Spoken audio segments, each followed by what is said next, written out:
అనగనగా ఒక అడవిలో ఒక ముసలి పులి నివసించేది. అది ఇంతకు ముందులాగా జంతువులను వేటాడలేకపోతుంది. ఆహారం దొరకడం కష్టంగా మారింది.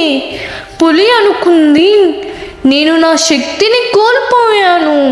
నా బలం మరియు నా యవ్వనం యొక్క వేగాన్ని కోల్పోయాను.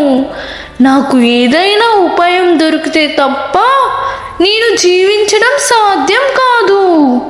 చాలాసేపు ఆలోచించిన తరువాత పులికి ఒక ఆలోచన వచ్చింది.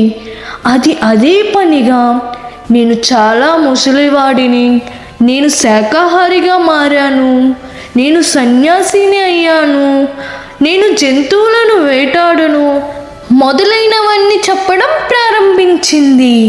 ఈ మాటలు వెంటనే అడవిలోనికి వ్యాపించాయి. పులి సాధువుగా మారిందని భావించిన కొన్ని అమాయక జంతువులు పులికి గౌరవం ఇవ్వడానికి వచ్చాయి. జంతువులు తన గృహ వద్దకు వచ్చినప్పుడు పులి వాటిపై దూకి ఆహారంగా చేసుకుంటుంది. ఈ మాటలు నక్క చెవిలో పడ్డాయి. నక్క అనుకుంది, పులి సాధువు కాగలదా అని ఆలోచించడం ప్రారంభించింది.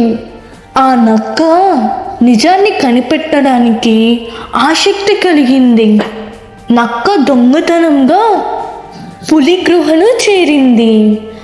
అది జంతువుల యొక్క పాదముద్రలను జాగ్రత్తగా పరిశీలించింది.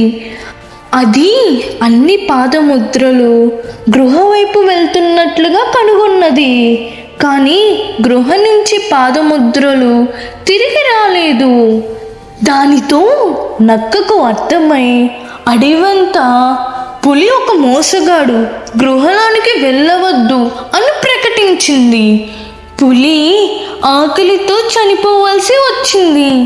ఈ కథ వల్ల మనకు తెలిసిన నీతి ఏమనగా, దుష్టుల మాటను నమ్మకూడదు.